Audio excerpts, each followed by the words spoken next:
the power of our youth. Hear this. Youth empowerment is such a great idea. Youthful voices you need to hear. Crime and safety, building community. We can lend a hand, give us opportunity. With the police and the Ministry of Equity, Need the input to formulate good strategy. Our perception, views, solutions also. to the nation in extempo. The anti-crime, violence, safety, community development, youth extempo challenge. 24 participants, 3 age categories, lots of prizes. Follow the trail to the grand finals. Listen to the voices of our youth. This event is powered by the Ministry of Equity, Social Justice, Local Government and Empowerment through its Youth Empowerment Project, the Caribbean Development Bank and the Community Relations Branch of the Royal Police.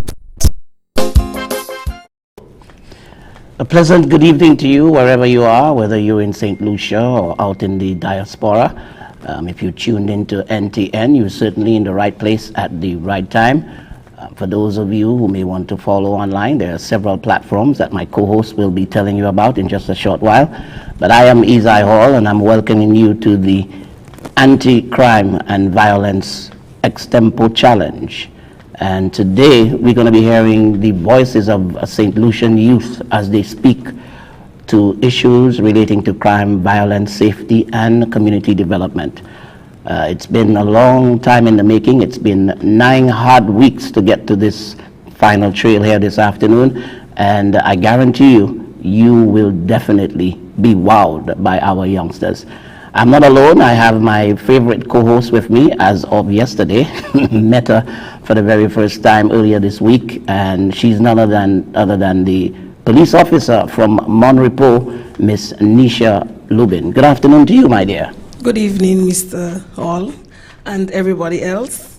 I'm Nisha Lubin from the Community Relations Branch. Let me start off by saying I'm so excited to be here. It is my first time, but I know I will have fun. Today, with our Youth Empowerment Program, let me just tell you viewers where you can tune in to look at us. You can tune into NTN, or on Facebook, the Youth Empowerment Program page, or YouTube, St. Lucia Government, and Y.E.P SLU to stream live.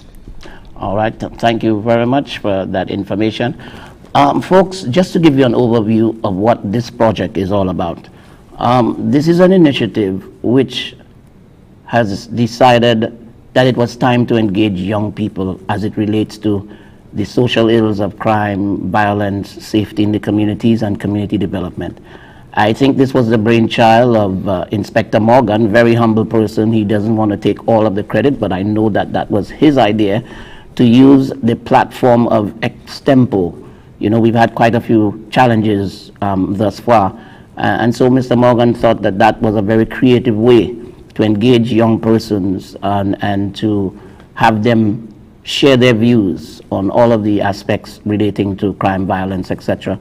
The format that was used is slightly different to the other challenges of the past.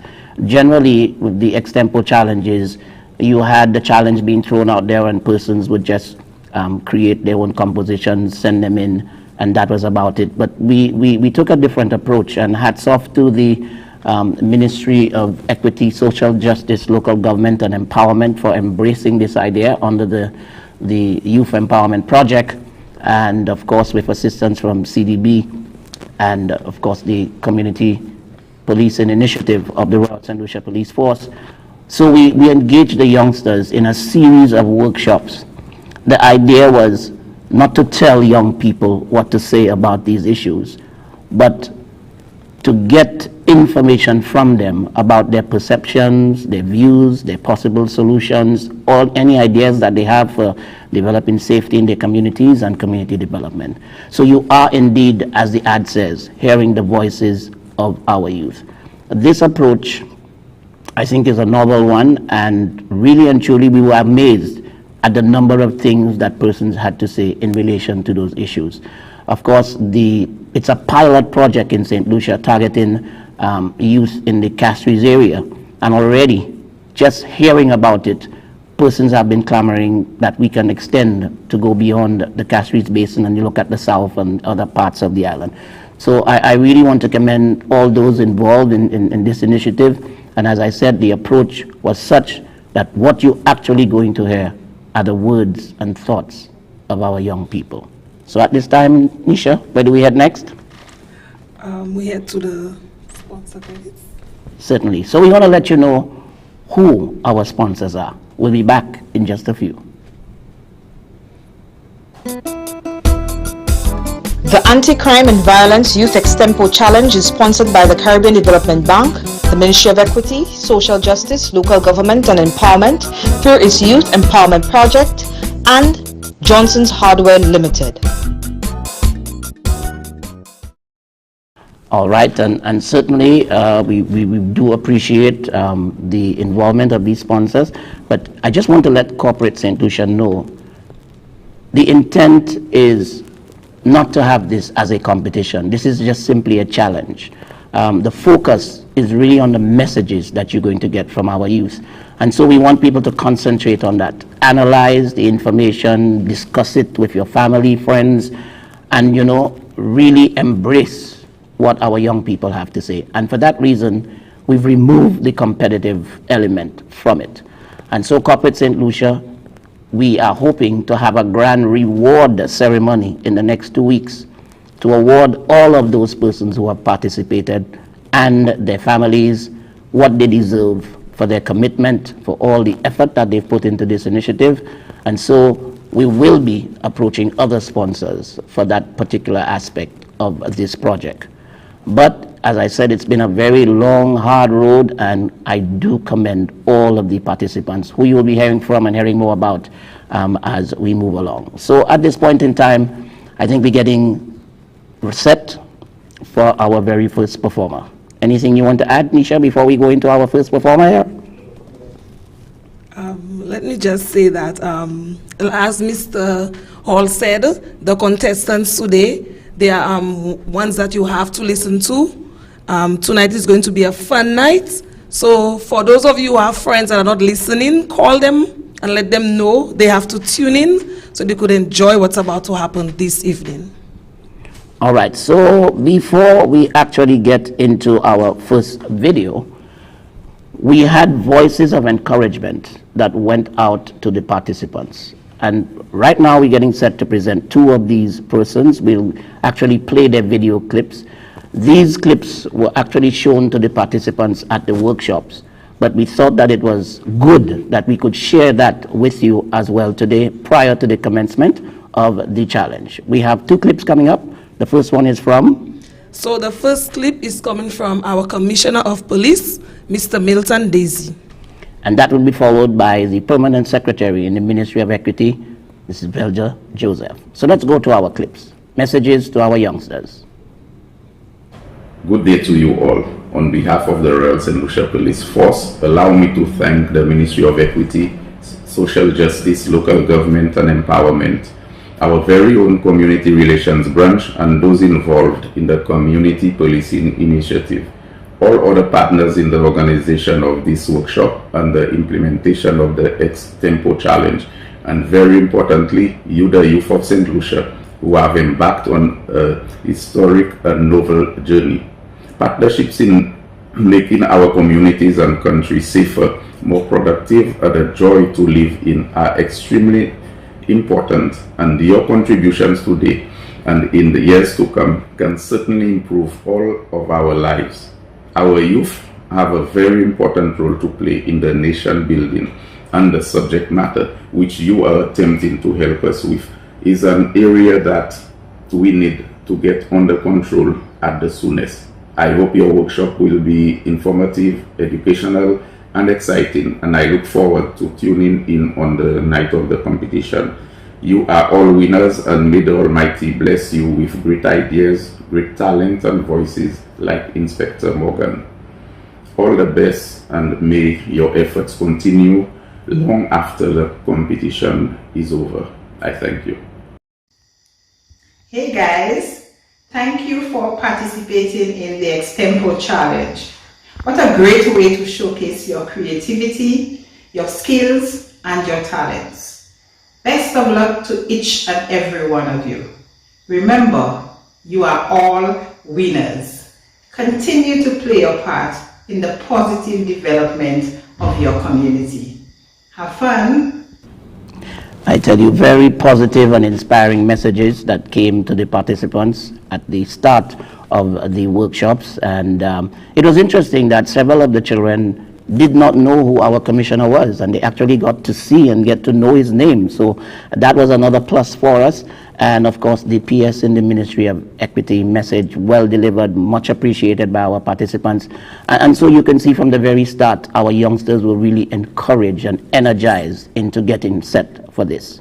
The next question is, where did our participants come from? The recruitment process was a long one, was a difficult one, as you would know. You wanted persons who could have delivered with regards to having some musical talent, etc. But also, too, we wanted to get the views of just ordinary youth in the various communities.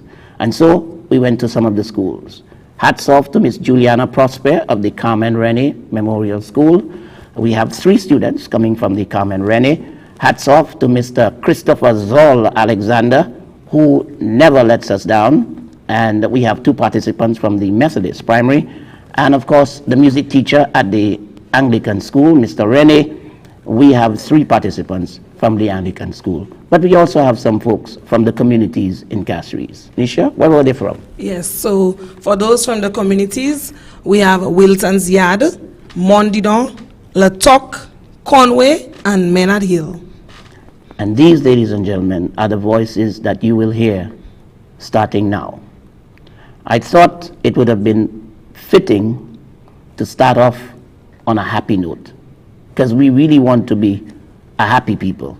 And so our first presentation today in this, the Anti-Crime, Violence, Safety and Community Development Extempo Challenge, our first composition is done by Teriel Marion from the Carmen Rennie Memorial School, and her focus, happy people, happy community.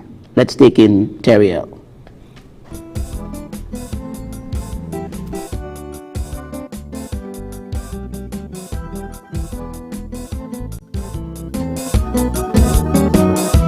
Ladies and gentlemen of my community, but there are some things that make me unhappy. The quarrels and fights really trouble me. We can do better, we can live peacefully. I may be too young to sit in parliament, but my community I want to represent. Here is my advice to everybody. Happy people means happy community.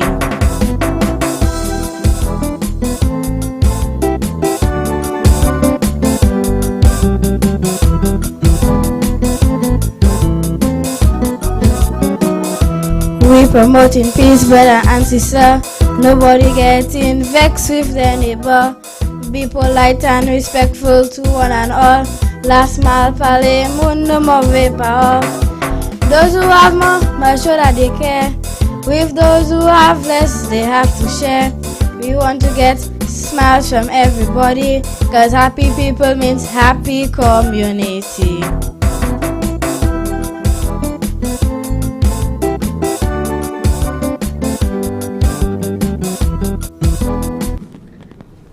That was it, I tell you. Nisha, how did you enjoy that performance? I really enjoyed the performance, especially because of the contestant. She was into the music, she enjoyed herself. So yes, I was very impressed with the first one. Any particular line stood out for you in this one? Where she said about the Malpale. Yes. You know, it's not often you get youngsters delving into the Creole at that particular age, but hats off to her. But for me, this is a very important song.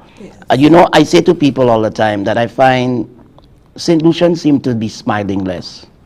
I don't know if it's part of the whole rude boy regime and so on, but I find you pass a lot of people on the street and their faces are just so serious, they don't look happy. We are known to be happy people here in St. Lucia. You know, some people even say that they find that some police officers don't smile enough. How would you react to that? Oh, well, maybe the time that they don't find us smiling, we just come from walking in the hot sun. So we're just probably tired at the time. But we're happy. Overall, we're happy. Yeah, there were so many things that made people happy in communities before. And if you really and truly want to fight crime and violence and you want people to get along, people need to be happy. True. However, as to what makes people happy, that's a debate that goes on and on. Some people are so concentrating on their wants that they don't accept just the fact that they are provided with their needs, correct, and maybe that's part of the reason why some people are not as happy as they should be. But hats off to you, Teriel. I mean, absolutely wonderful. Let me tell you, this child is so very talented. She's one of those, when we recorded, it was just one take. Wow. And she nailed that. So I know that she's listening with her family and all of her friends. So Carmen, Renee, thank you so very, very much. Teriel, we really do appreciate that one. Happy people, happy community. Yes. All right. So we're moving on to video number 2. We've got 15 videos for you and a range of topics to be covered. Who's coming up next? So next we have Jolian Augustine from the Methodist Primary School with one called "The Burglary is Not the Answer."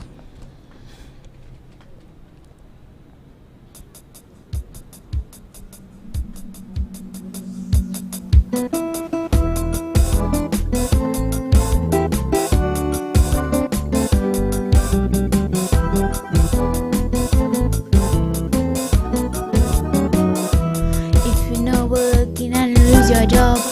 That is no excuse to go out and rob. Imagine if you came home one day and saw that your goods were taken away. Thieving is not the right solution. There are many ways to get help in hand. You can go to the Ministry of Equity. They will get you help, that's a guarantee.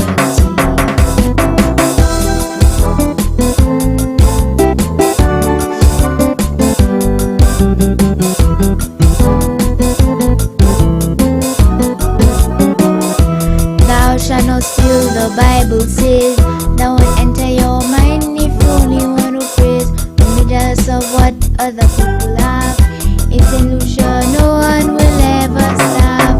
Some of us want them fancy things, expensive shoe, gold and diamond ring. Why get them all through burglary? You will never get to wear them up and body.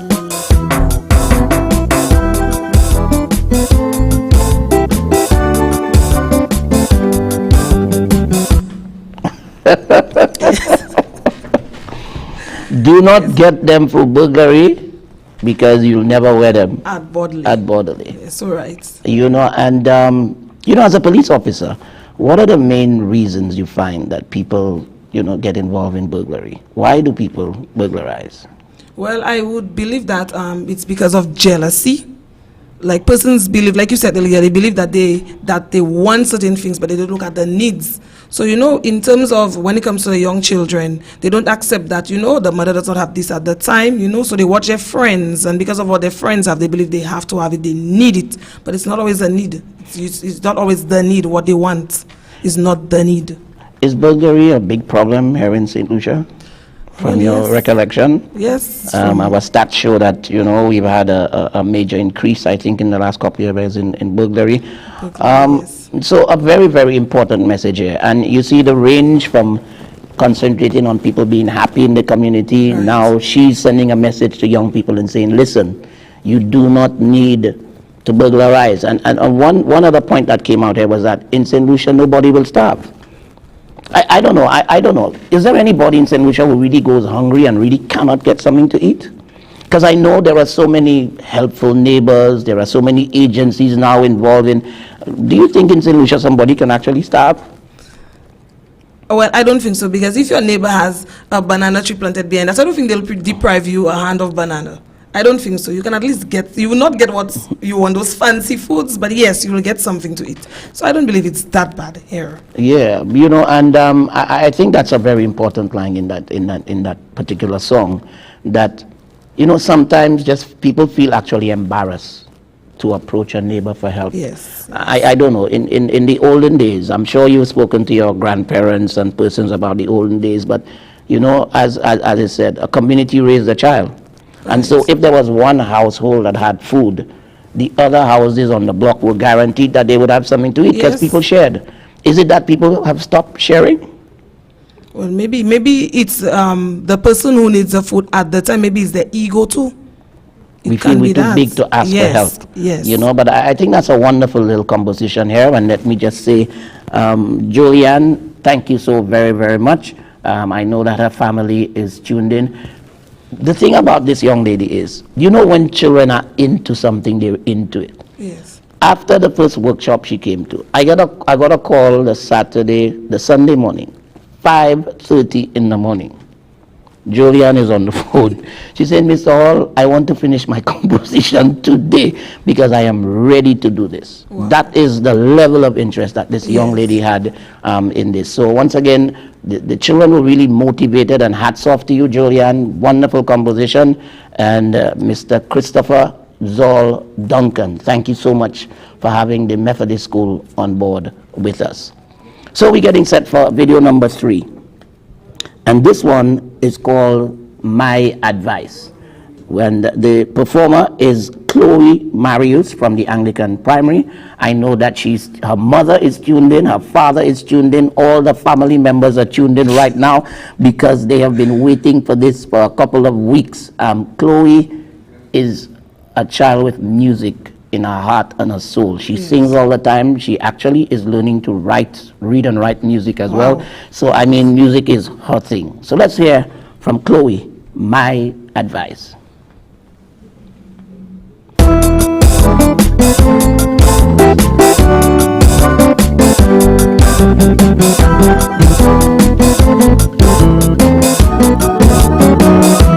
Listen everybody, this is my example.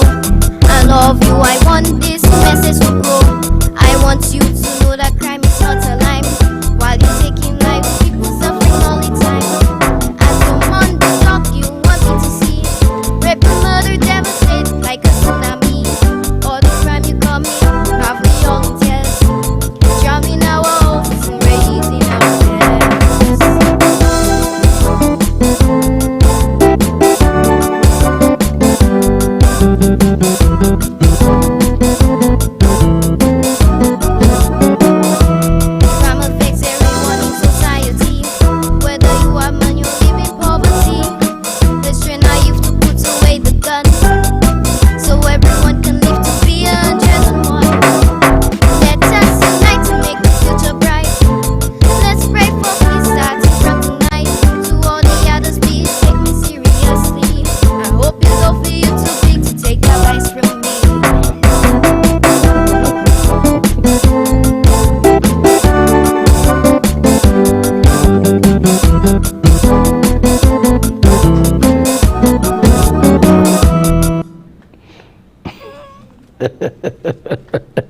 Chloe from the Anglican School. And once again, let me shout out Mr. Rene, the music teacher. Thank you so very, very much for getting us these young participants. And of course, Chloe's mom and the rest of the family, thank you so much for your consenting to have Chloe as part of this project. Your view on Chloe's advice? She hopes that you're not too big to take advice from. Yes, well, believe it or not, sometimes we have to listen to the children. So the fact that she came here tonight and she delivered, I hope that everybody tuned in and listened to everything she had to say, and this time take her advice, at least some of the advice. Yeah, and you know, she made some very, very interesting points here in this particular composition. I was listening to a program, I think on Friday, where we were looking at the proliferation of gangs in the Caribbean community. Another project under the Youth Empowerment Project. It was a live broadcast on NTN. And one of the things that struck me was the fact that one of the presenters, I think the gentleman from Barbados, he was speaking to the fact that we come from a system where we like to talk down at our children. And we tend to like to just simply give them instructions. He was even talking about the fact that we concentrate a lot on punishment rather than disciplining children. And he made the distinction between punishing a child and disciplining a child. You punish a child, maybe you administer some level of corporal punishment, or you take away, one of the habits that they really like, etc. But they don't understand why you have imposed that punishment. Yes. But when you discipline a child, the child must gain an understanding that, first of all, what I did was wrong, and the disciplinary measures that you are implementing are so that I don't repeat this, but that there's a price to pay when you break the rules. Right. And I think that was very, very significant. You are a parent. Yes, I am. What is your approach to dealing with your son? Are you the disciplinary, are you disciplining or are you punishing? Which one? I don't know. You are one of the younger parents. You're not my age. You're far younger than I am. But when I grew up, it was different. How do you approach? Well, my son he'll be 2 this month, so he's still young. He's still a baby. But right. What I did was I bought a ruler, a brown ruler. So every time he sees the ruler, you know what I mean. But I would not necessarily beat him. The ruler is just a way of telling him. So from early, he knows that there are certain measures that will be put in place. Yes. There's a price to pay for not conforming to what he should, even at 2 years old. But I know you also work with the community relations branch, and you'll visit schools and you'll deal with sometimes students who are showing a level of behavior that's kind of deviant, etc. What is the approach to dealing with those situations? You come across a child who's maybe very rude and doesn't seem to want to settle down in school, without giving any confidential information away. Yes. We would bring them to the department maybe once or twice for the week, and we would speak to them, because sometimes the problem is from way back. So we would bring them into the department and speak to them and find out where the problems stem from. So we don't just lash out at them or shout at them if we don't know everything, mostly everything that's going on. So we would speak to them and get to know them a little better, and then you would get to know where they were coming from with the attitude. Okay, so you need to get to the root of the problem. Yes. And it's something that parents really need to be mindful of, that especially now, our children are a lot smarter. They have access to the internet, things that perhaps we got to know at ages 16 and 17, they now know at ages 5 and 6. Oh, yes. So the approach definitely has to be one with a difference. And Chloe, thank you very, very, very much. I know your heart and your soul is in music. As she said to me, Mr. Hall, what do we do next following this project? I'm just throwing that out for the persons in charge of the Youth Empowerment Project, that the children want to be occupied and they love the arts. They want the opportunity to showcase their talents. At this point in time, we're moving into video number 4. So at video number 4, we have Zena Ogis from the Carmen Rene doing a piece called Bullying.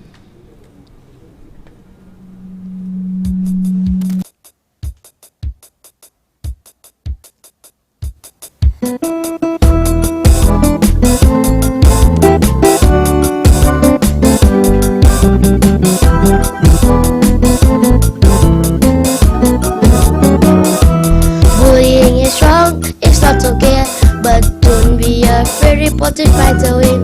Tell your teacher, your parents, tell somebody, so that it could be tackled immediately. You have a right to live peacefully, you shouldn't be in fear of anybody. Wipe your chest, gossip is on the way. If you've been bullied, tell someone to leave.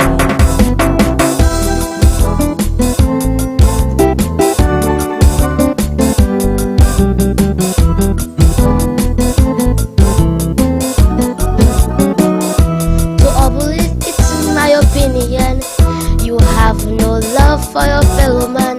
If someone did something bad to you, that is no excuse for the things you do. You need to change that bad attitude, or you will not enjoy life being bad and rude. Ask God for forgiveness, and then make sure from this moment you don't bully anymore.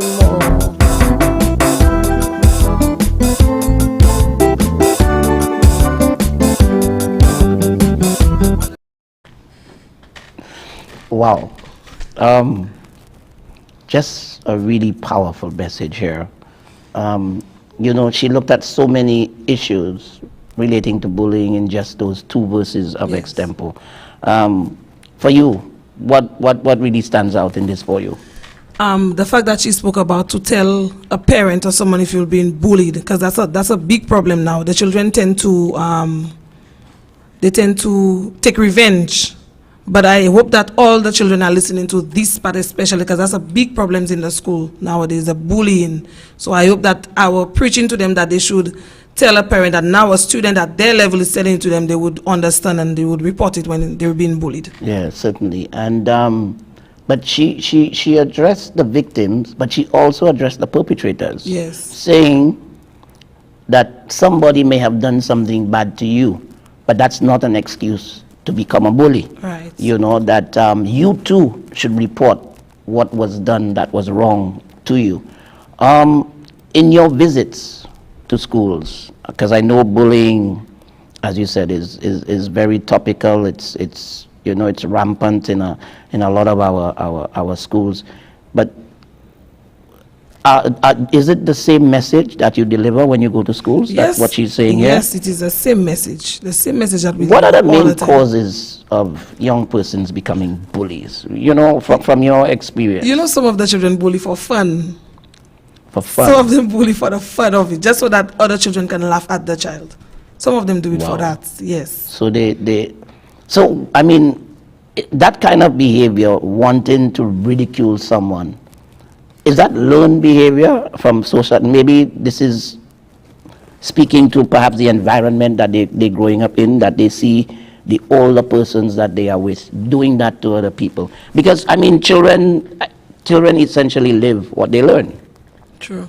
So how does a child, you know, get to the point whereby they decide, you know what, I want to ridicule this person, and in our local parlance, take them for a papi show?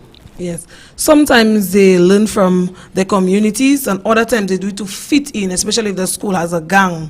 They will tell them to join the gang, you have to do this, you have to do that. To fit in the gang, you would find them joining the bullying, being the bullies. Wow. So, yes. Wow. Amazing. But I just want to say to Xenia Ogis, and remember, these topics, these ideas for these compositions came from the students, you know. And for someone that age to deliver such a powerful message, you know, in terms of dealing with the whole issue of bullying, I think it's fantastic.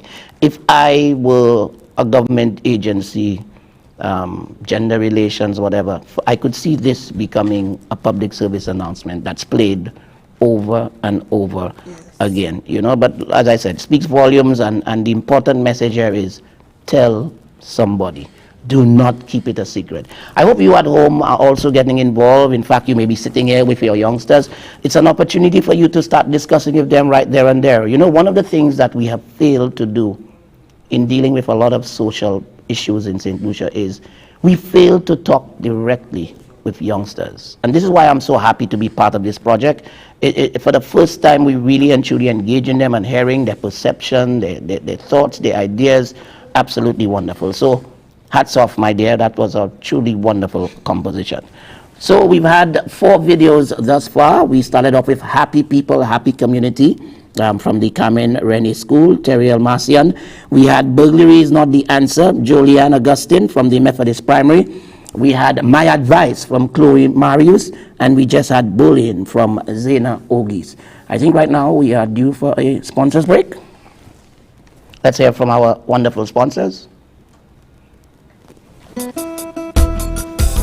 The Anti-Crime and Violence Youth Extempo Challenge is sponsored by the Caribbean Development Bank, the Ministry of Equity, Social Justice, Local Government and Empowerment through its Youth Empowerment Project, and Johnson's Hardware Limited.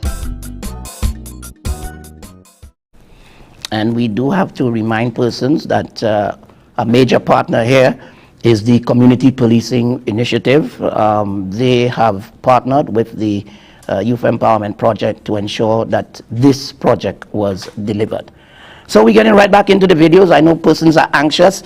A parent actually called me at 6 o'clock this morning to say she was trying to find the event. And I had to tell her, Mommy, it's not 6 a.m., it's 6 p.m. So to all the parents who are viewing right now, big shout out to all of you. Your support was very, very instrumental in the youngsters being able to deliver at this level. So hats off to you and thank you so much for being tuned in. So we're moving on to video number 5. And this video is entitled, Crime is Everywhere. To do this one, we have Annalise Hunt from the Methodist Primary. Crime is everywhere.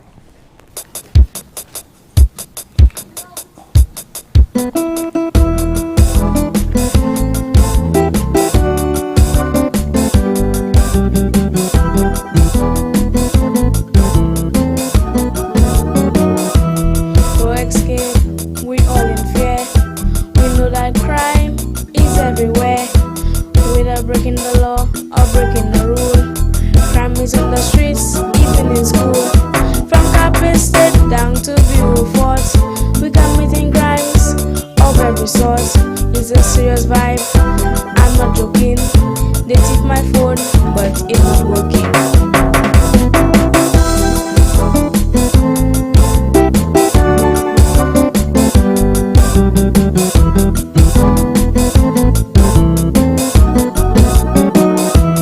People of this nation, listen to me. We have to stop this immediately. Young or old, it's our business. Si c'est mal or mal, go and see a priest. Blessed are the poor, the Bible say. There is no shame in being mal away. It's not where you live or who you are. Just believe in yourself, God made you a star.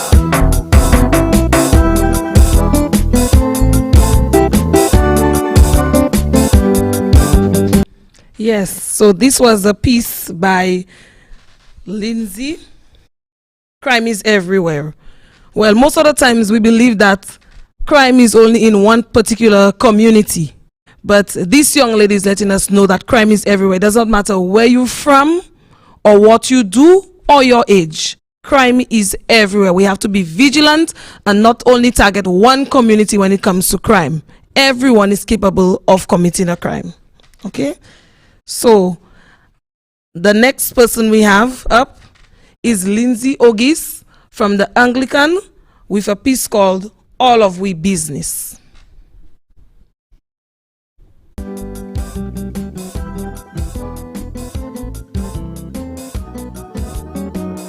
Looking at crime in my community, there must be total impartiality. If we learn to share with each other, that will make our community much better. Man, woman, and child, things are so rough. Some don't leave their homes, cause the streets so tough. People getting killed going to the shop. We need to work together to make this stop.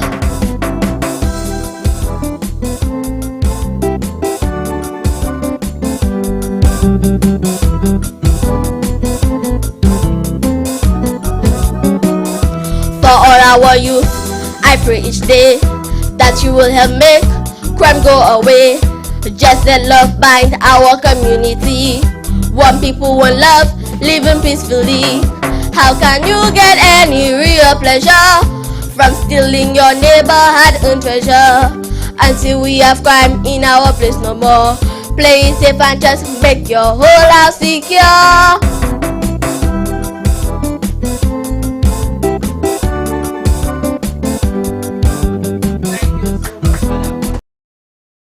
So yes, this is Lindsay Ogis, All of We Business. Okay, well, pertaining to crime, she is telling you that crime is everywhere, and if we just secure our property and share with each other, we can put a stop to crime. We must love each other and live peacefully. Living with problems against each other, it solves no issue. Love and unity will allow us to have a safe community. Thank you so much, Lindsay. So let us look at the next video. Shauna. This one is from Shauna from Cameroon. No gangs.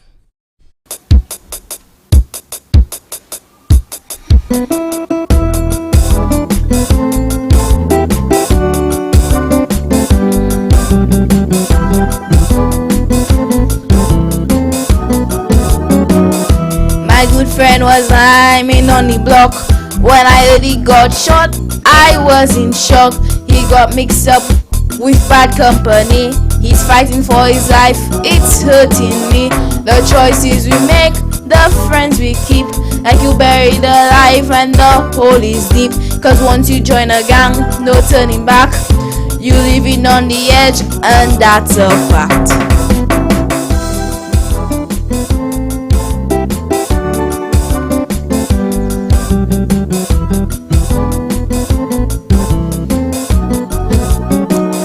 I've made up my mind, no gangs for me. I have common entrance and CXC. When I need to relax and feel irie, I have clubs and sports in my community. I'm calling on the youth, just like me. It's not about the bling, not about money. You don't need a gang to be happy. Spend times with your friends and family.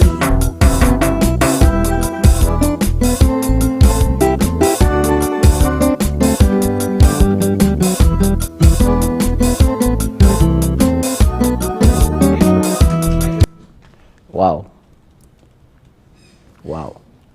Very, very topical, very interesting. And as I said, we just had this panel discussion on Friday, yes, with, persons from very professional backgrounds discussing the whole question of gangs in our Caribbean schools. And her advice, don't join a gang. As someone who has to deal with those issues, because you did make mention of persons becoming bullies as a result of the initiation with a gang, yes, either to join, or when you initiated, they ask you to carry out, yes, some deviant behavior and so on. How serious a problem is the question of gangs in our schools in St. Lucia? Well, it's a very serious problem, because you find that with the gangs, some children who are not even involved in the problems that are going on in the school, they get hurt by those gang members. So, for example, if there's a gang of 5 and they're in problems with me, but we are friends, they would beat me up and then beat you up after. So how are these gangs formed in the first place? You know, how do you end up with a gang in a school? Well, I guess that is the same thing to fit in. Like if your friends have something you don't have, to have what they have, you would have to fit in so they could get you the stuff, so you could be part of the gang. So is there any external influence, for example, whereby maybe a student may be part of a gang in the community, and as a means of recruiting, because he's at the school and the others are not, he is starting to recruit persons for the community gang via the school. Could that be one of the? Yes, it happens sometimes. So you get a call about an incident and you go into a school and you realize that it's gang related. How do you deal with that? Well, we cannot go from the outside source, the person who's not part of the school. We cannot go to them, but we'll get the children to come to the department and speak to them to try to have them to get away from those gang matters. But we try our best. We talk to them as to what the person outside says to them. We don't know, but we try our best to tell them what's right from wrong and what they should and should not do. We try. What are some of the reasons that students want to be part of a gang? I guess to have power. So if there's only one gang in the school and that gang is powerful, for the children to fear you, you'd want to join that gang to have a level of power over them. So could it be true that maybe some people, they are a bit insecure, they may be not getting that level of attention and affection that they need at home. And perhaps they're getting that level of attention and so on from their gangs, same way it is with the gangs in the communities. Yeah, sometimes it's that way, because when they're at home, sometimes they don't get the attention that they want, but when they're in the gang, then the person feel like, okay, that's my boss. But they don't that kind of attention and love, they probably don't get it from the home, so they get it at the school, so they would embrace that. So let's look at this composition too, because for me, deciding to sing on that particular issue for me was really, really important. what are some of the most serious problems you've had with gangs in terms of crime and violence? Well, with the gangs, we would have the children walking with various weapons, with all sorts of weapons you would never think of. Yes, a lot of weapons, because they will tell you, well, that man had a problem with my friend, so they will come to defend their friend. So when you think it's only their friend, and all of them have those kind of weapons coming to school with. So, as she said, the best gang to join is a gang studying for CXC. Yes. And a gang studying for common entrance. And your neighborhood football gang, join a football club, She made an important point here. Once you join, there's no turning back. Have you ever been able to reach out to persons who are part of a gang and been able to get them to turn away from participating in gang activity? Have you all had any level of success with that, with our school gangs at least? My Inspector Morgan has, yes, there are students who've been in gang, and then he spoke to them and they're now on the good path. Yes, we have some successful stories in that regard. In that regard. I would think clubs and so on, even things like the cadet corps and so on would be a good way to, because some of these kids do have a lot of energy, and it's pent up energy, and they want a release, and maybe the school's programming or even the programming in the community does not allow for the release of all that energy. And so the gang activities give them an opportunity to release all that vent up energy that they have in them, But I'm happy that you did mention, and parents listening out there, and children in particular listening out there, you heard it from a youngster from the Carmen Rennie School. Joining a gang is not a good thing. It cannot benefit you in any way. The sense of security and safety that you feel is short-lived. If you want to join a gang in the library. Join a gang in one of the after-school programs. Yes. These are the gangs you need to join. And I'm, as I said, I'm really happy that topic was raised, and I'm hoping you at home, you will start engaging your children and find out from them. Let me tell you, children have a lot of information, and sometimes because parents don't engage them enough, there's a lot going on in their life that you never know about.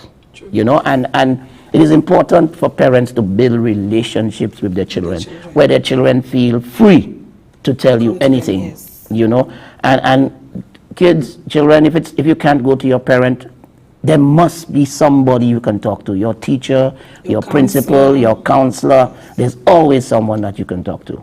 But I really loved that particular composition, and I have to commend Miss Mason from Carmen Rennie, Shauna Mason. Thank you so very, very much for that particular composition. I think this is one message that we need to go round and run here over and over and over again, because as you say, it's really becoming a problem here in St. Lucia. All right, so we're moving on to video number 8, and this is going to be the final video actually in the 11 and under segment. This one is from Sophia Lagiliere from the Anglican Primary School, and she's going to be telling us how to stop crime. Remember the 11 and under category, 2 verses. We'll be moving beyond that in just a short while. So this is, once again, Miss Sophia Lagiliere, how to stop crime. Commissioner, I hope you tuned in. I look to my left, I look to my right. There's politicians there, like parasites. While crime and violence, keeping the air. They're checking for themselves, as you can tell. So many of our fathers are quarterly. Whether you find them in the cemetery, our only hope for a solution is to unite, 'cause we must understand.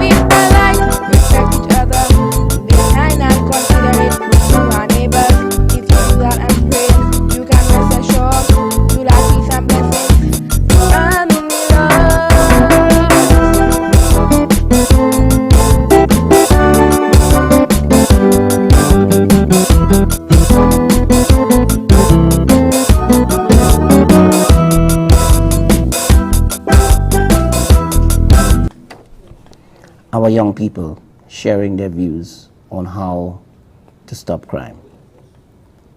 Your take on this selection from Sapphire? Well, with this selection, I was there at the recording, and I was very impressed with her delivery and how she shook herself like she enjoyed the moment. Yes, strong message for the neighbors and children, our community, in terms of being polite.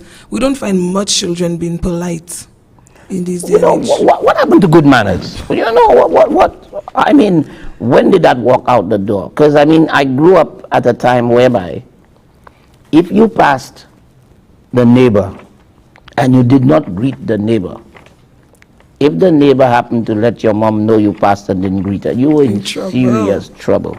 You know, and like was said in the very opening composition that we had, happy people, happy community. Yes. People are passing one another, their faces are all, you know, like they have a gripe with the entire world. You know, early morning you see people should be happy to be alive, and but you know, what's the reason for that? Where did good manners go to?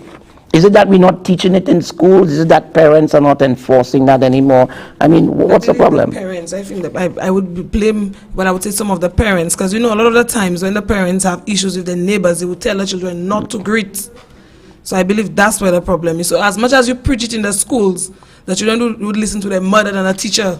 So even the teacher says greet and have good manners, but your mother will tell you, madam sa paddy bonjour. They will listen to their parents. Yeah, so parenting also is a major issue here. And I'm happy you mentioned the talent that this young lady has. I mean, she's amazing. From day one, when we played the extempo rhythm, I mean, she caught on to that like crazy, you know, and the manner in which we approached this was we got the ideas, had them to write and attempt their rhymes and everything first, and then when they needed help, we stepped in and helped them to finish the piece.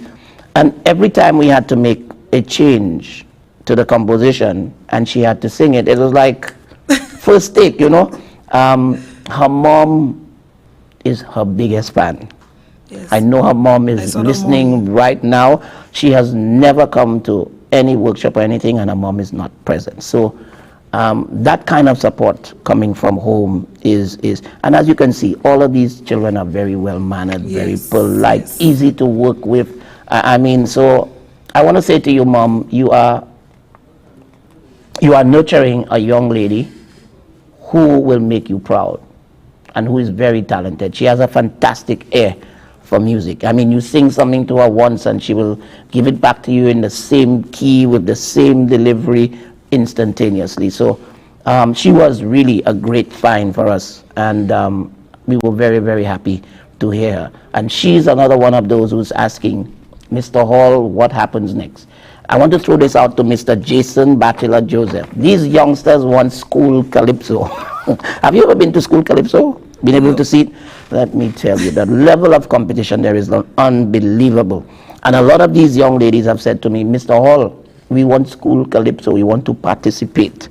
So, Mr. Joseph, if you need help, please appeal to Corporate St. Lucia, because we have these young talents there that are absolutely amazing. That was actually performer number 8. And, you know, if you, let's run through, let's recap all of the 8 performers that we have had so far. We started off with Happy People, Happy Community from Terrell Marcian from Carmen Rene. We then moved into Burglary is Not the Answer, and that was coming from Jolian Augustine of the Methodist Primary. Then we got some very, very expert advice from the very young Chloe Marius. ACP Nicholas, I hope you are also tuned in at this point in time. Then we went to Bullying from Zena Ogis from the Carmen Rene School, and that was followed by Crime is Everywhere from Annalise Hunt of the Methodist Primary. All of We Business was the composition from Lindsay Ogis of the Anglican Primary, and No Gangs. No Gangs. I'm going to repeat it. No gangs. Say no to gangs. A very powerful message here coming from Shauna Mason from Carmen Rene. And to top it all off, in the 11 and under, most of these young ladies are 9 and 10 years old. Yes. To top it all off, we have How to Stop Crime by Sapphire Logile of the Anglican Primary. So we've come to the end of the 11 and under. We're moving to the older folks, right? So what do we do now that we have come to the end of the 11-year-olds? Yes. We go to our sponsor credits, and then we'll be back. The Anti-Crime and Violence Youth Extempo Challenge is sponsored by the Caribbean Development Bank, the Ministry of Equity, Social Justice, Local Government and Empowerment through its Youth Empowerment Project, and Johnson's Hardware Limited.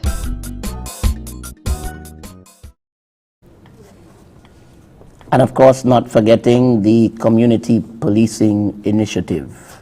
To all of the persons who are employed with the Community Relations Branch, a pleasant good evening to all of you. I know the work that you do. A lot of people don't understand how much work it is. Some people may think that those persons in the Community Relations Branch go to office and sit there all day and do nothing. But when you look at the population that you'll have to deal with, and the number of referrals that you get perhaps almost daily, it must be really, really challenging for you guys. So hats off to you guys, and I'm happy that you also came up with this initiative, you know.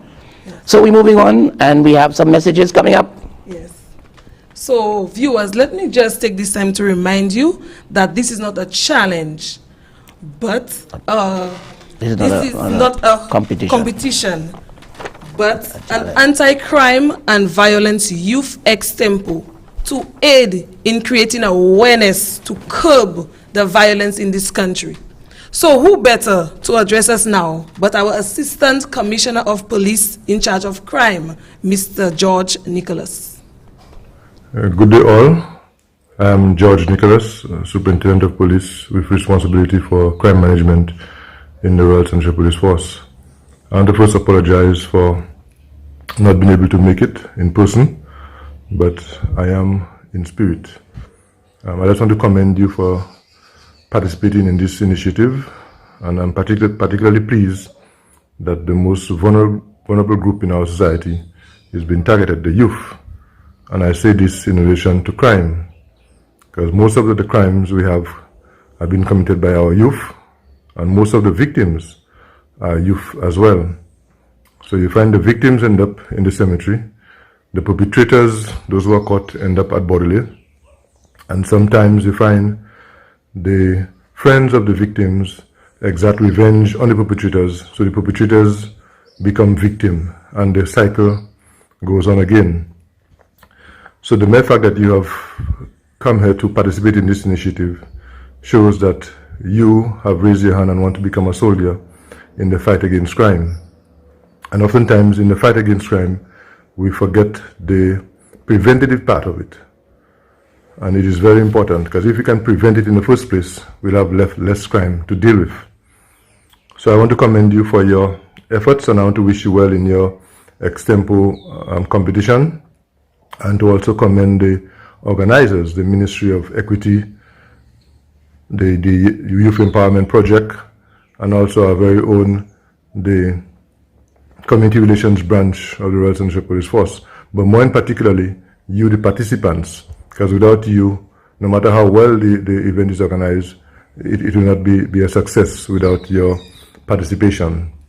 So I want to wish you all the best in your extempo competition. I know you have a master behind you, Mr. Isai Hall, and I'm sure that he will guide you and that you will do well. Everybody cannot win, but the mere fact that you participate in, you're a champion. So all the best, and may God bless. Thank you. All right, we had it from ACP Nicholas. In fact, I have challenged ACP Nicholas to actually, he was in the advertisement for the project. But since then, I have indicated to him that I would like to hear him do a full 3 verses of extempo. We were even discussing the possibility of doing an extempo challenge amongst the police stations. Wow. But some messages coming in here, and we had a bit of a mix-up with the names, I am told. I am told that performer number 6 was actually Sapphire Majile, and performer number 8 was Lindsay Ogi. So we do apologize for the mix-up. Parents, kids, don't be disappointed. Thank you so very much, viewers, for pointing that out. But we have a few other comments here.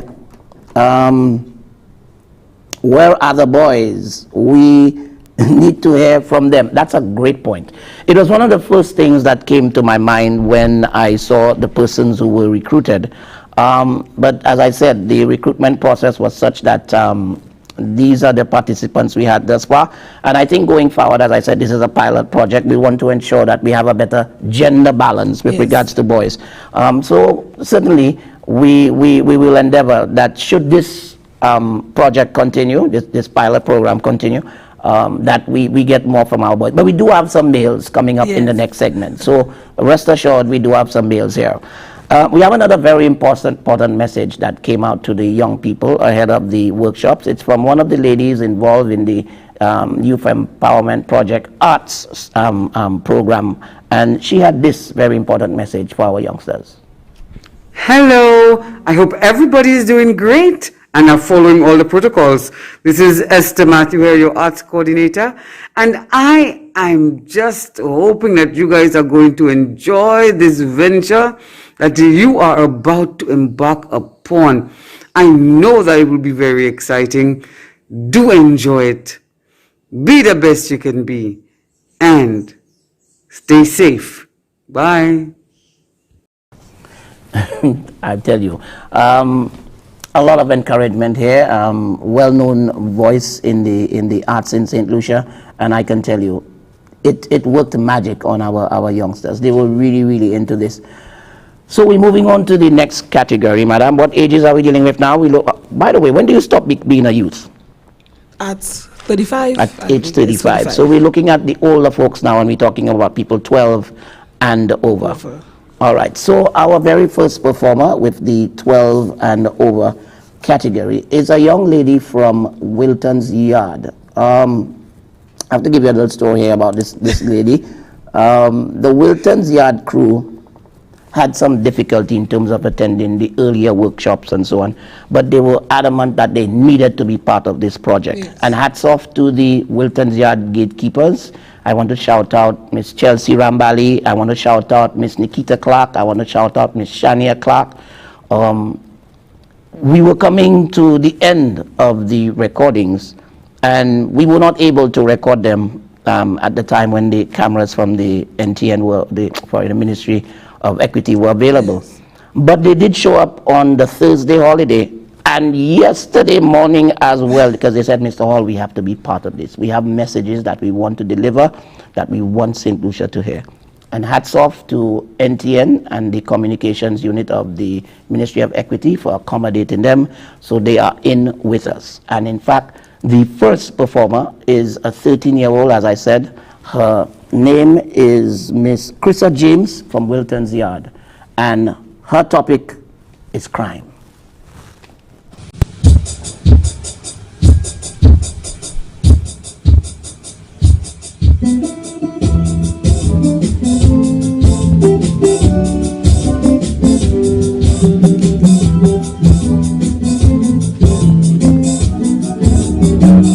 So many young girls, not if anymore. Some never come back when they leave the door. Thinking of this makes me want to cry. Why do so many young girls have to die? When did this nation get so obsessed?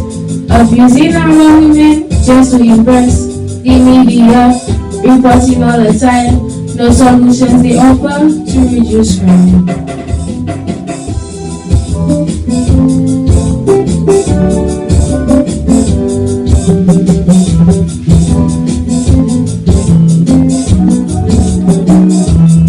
Waiting on the government. It's a lot of talk. They're in parliament. They blaming each other every day, accusing single mothers and marrying away. They talk to get revolt, while on the street is another cutthroat. It's just so funny. Every election, everybody claim they have the solution.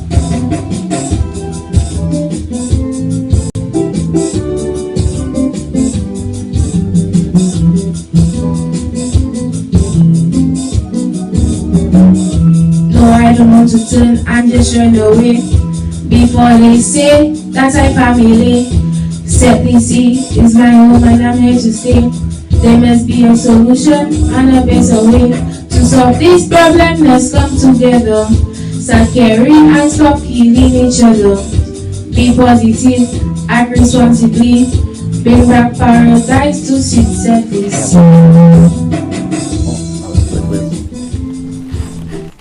Well done to this young lady, and I must tell you that she did not have a lot of time to rehearse, but she has a wonderful singing voice. Yes. She has a good ear for music, and I was very, very happy that the gatekeepers insisted that she had to be part of this program, and so we went all out to accommodate her. Some very pertinent points coming out from that rendition. What to you know, is a point that you would like to reinforce from that presentation here? Well, I think pertaining to the specific crimes, she said that happened, especially to the young ladies. The young ladies, I believe that too many things are now happening to our young ladies. And yes, we try our best to get to the bottom of it. But the perpetrators, I want to speak to, that it is not right what you are doing. It is not right at all what you're doing. What do we do? Is it that we need to speak to young ladies more? Do we need more programs targeting young ladies with regards to how the perpetrators operate? Because you know, a lot of these young ladies are coerced and enticed into getting into these situations. Yes. For many different reasons. How do we really address this issue where our young ladies in particular are so very vulnerable these days? You know, how do we fight this issue? Well, I believe that probably some programs can be put in place, like in the various communities, have the specialists to come and speak to them, those persons, you know, to speak to them and tell them what they should and shouldn't do, how to leave their homes, the time to leave their homes, especially those young women who works at the hotels, the places in which the bus drop them if it's in the darkness and so on, you know, how they should carry themselves when they go out. But shouldn't the hotel have the responsibility to drop you in a safe area? I mean, if for example, a particular area is known as an area where a number of robberies, etc., have taken place, I don't know, how can we deal, how can people get assistance from the police? Because I've heard a lot of instances where young ladies from the hotels have been nabbed, their cell phones taken, etc. They tell you, especially those who finish at the 11 o'clock shift, yes, where around town there's not a heavy police presence and so on. How do we get to deal with that? But again, I also believe it's the hotels and their staff.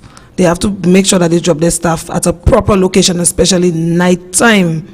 They have to think about that, because you know the police, because we cannot be everywhere at the same time. Probably when we leave that location to go to another location where we can help somebody out, that's when they drop in off the person at the location that is not safe. So they have to be careful as to where they drop in their workers. Make sure they drop them at a safe location. Let me ask you a serious question here. Are our young women too materialistic? Are they too focused on having the latest fashion and getting their hair done and getting their nails done to the point whereby the weekend is coming up and you know they must? Is that part of the problem? I mean, I'm speaking to you both as someone in the community relations branch and as a female yourself. Well, let me speak first as a female myself. Right. These things, when it pertains to me, well, no, I don't. For me, no, those things don't matter. No, but I'm saying, is it that our young people are so focused on these things, yes, that they now put themselves in a vulnerable situation just so that they can acquire? And are these things really needed at this time? No, they're not needed. But at the end of the day, yes, sometimes they put themselves in those positions. But again, those perpetrators don't have the right. As much as the women will do whatever they have to do, it gives nobody the right to target them. Yeah, but certainly, it's an area that has been of bother to us for quite a while. Yes. You know, we've had so many incidents. We've had a number of persons speak out about the fact that so many of these incidences occur and not many of them are solved. But like you said, the police can't be everywhere at every time. And what do we need? Do we need people to be more forthcoming with information to help the police? Yes, and this is why with the community relations branch, we have the neighborhood watch, where we would have those meetings with persons in the community, so they could be, they could give information to the police. They can feel comfortable giving us the information. The neighborhood watch is a very important thing in the communities. And we may very have to include, she spoke about unity in the neighborhood. If you have 2 or 3 young ladies coming from work late, there's nothing wrong if there are no older persons in the family who can go and meet them and escort them home. There's nothing wrong in people in the neighborhood organizing 2, 3 people to go down and meet them and escort them home. These are the kinds of initiatives that we really need to see come back into our community. Yes, that is true. But I'm happy that she really addressed this whole issue with regarding crime in general, but also to focusing on the fact that we've lost so many young ladies. And ladies, stop making yourselves more vulnerable than you already are. A lot of the things that you think you really, really need, you can do without, trust me. God made everybody beautiful, and all these accessories and so on. For me, sometimes it takes away from the beauty of a lot of our young ladies, but they don't see that. I guess they want to be trendy, they want to be. But what we need is a lot more training, a lot more education with regards to that issue. And I've always felt that, we need to penetrate the school system and start talking to. I'm happy that this is coming from a young lady that age, and that she's speaking to these issues and speaking to how we can resolve these issues and speaking directly to her peers. Young ladies out there, I hope you guys are listening. Take a page from this young lady. Yeah, certainly. All right, so we're moving on and to our next performer. That was number 9, and we have a total of 15 videos for you this afternoon. After the next performer, I'm going to read some more comments. We have lots of comments coming in via the platforms that we are using, but let's introduce our next performer. Yes, so at number 10, we have Natal Augustine from Mondino doing a piece called My Crime Solution.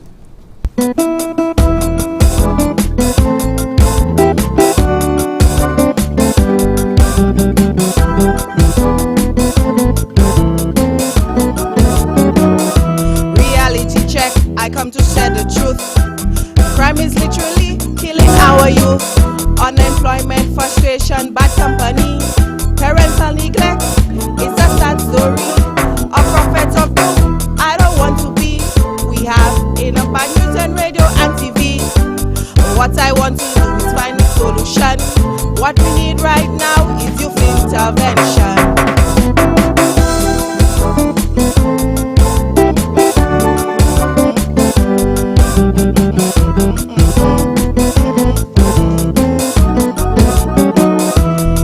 At home is where we starting. We need workshops to develop good parenting. Single mothers and fathers must be willing to learn. Let's help them find jobs so that they can earn. To make sure their children are free from harm, we have to enroll them in after school program. Because if the children alone, what you will find, bad elements will try to control their mind.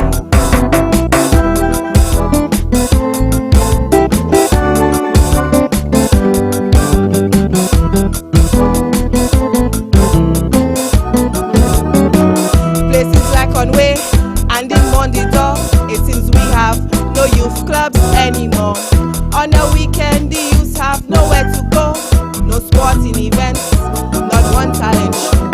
We need to revive these things immediately. Let our children have fun and make sure it's free. Let's do that and then surely we will see a reduction in crime all over this country.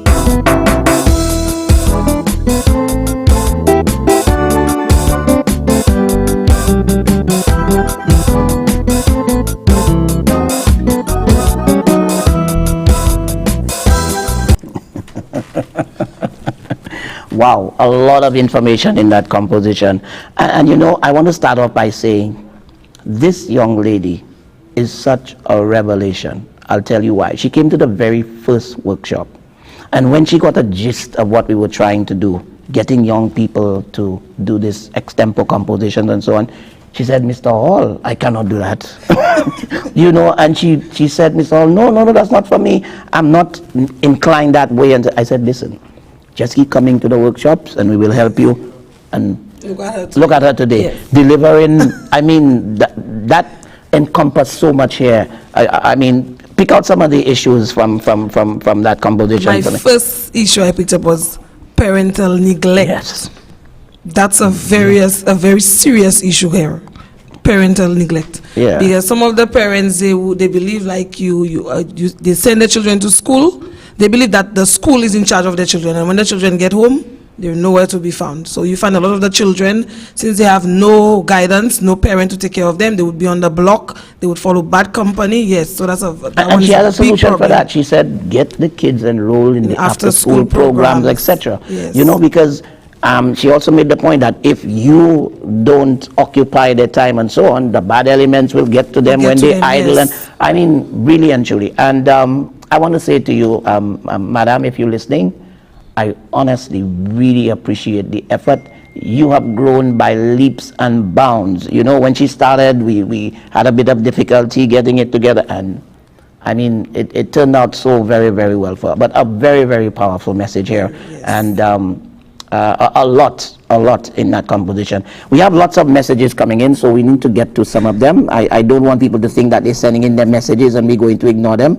So let's get to some of these messages here. Let me go back. All right. This message is from Police Insight. Mr. Zachary Hippolyte, thank you very much for the promotion on your program. And Mr. Zachary Hippolyte says, great job to everyone involved. We have a message here from Makita George. She says, bravo to all, well done. We have Rena Ollis says, well done. Our Chief Education Officer is tuned in, Miss Fiona Mayer, and she says, I wish to applaud all participants and the organizers. Well done to all of our young people. Thank you so much, Madam Chief Education Officer.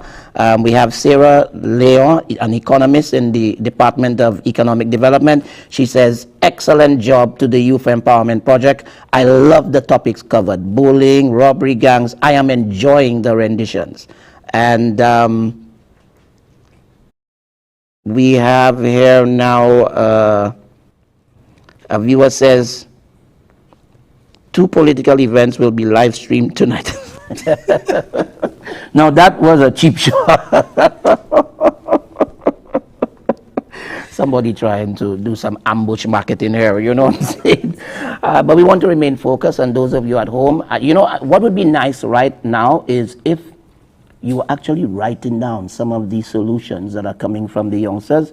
And I'm saying parents, I'm saying other youngsters, but I'm also saying to members of the Royal St. Lucia Police Force and law enforcement agencies in St. Lucia certainly ought to be listening in. Yes. And listening to what our youngsters have to say as they give us advice on dealing with the many issues that relate to crime and violence. So, wow, we're getting there. We're getting there. So that was performance number 10 with her crime solutions. Natel Augustine from Mondidon. Thank you so much, Natel. Thank you so very, very much. So we're moving on to number 11. This young man has talent that he doesn't truly understand. And I know he was a bit disappointed because there was a little error towards the ending of his recording. But I want to let him know that he has real talent. And I don't care what genre of music you would give him to sing to, yes, he will nail it. You know, I want to thank his mom for having him participate and for getting him to the rehearsals, etc. He got injured in the last week playing basketball. Okay. He had a sprained ankle, but he still made it to come and do the recording. Wow. And he was very, very concerned about the little error, and I told him, don't worry about that, my brother. We will take care of that. But a great talent in music, and as I told him, I am going to ensure that he continues along that path, you know. So yes, coming in at number 11 with crime and violence, let's say a special good afternoon to Jaden Mondesi of the Sir Ira Simmons Secondary.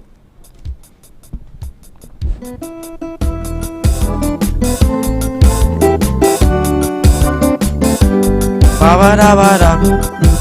Ba-de-ba-ba-da-dai. First things first, what I wanna say is that our people mustn't go astray. Cause all we can do is hope and pray that these bloodthirsty men never gets their prey. Rapists and thieves, they are all the same. Rob you of your dignity, but don't be ashamed. Admit your cries, go make a report, so that you will get justice one day in court.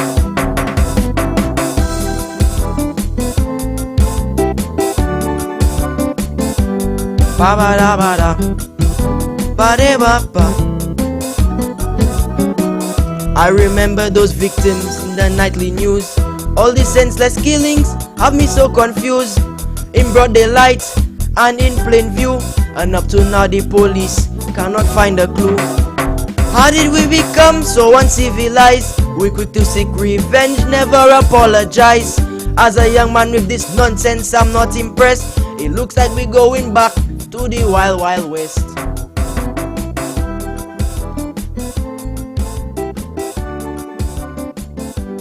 Ba-ba-da-ba-da. Ba-de-ba-ba-da-dai. Ba-ba-ba-ba-da.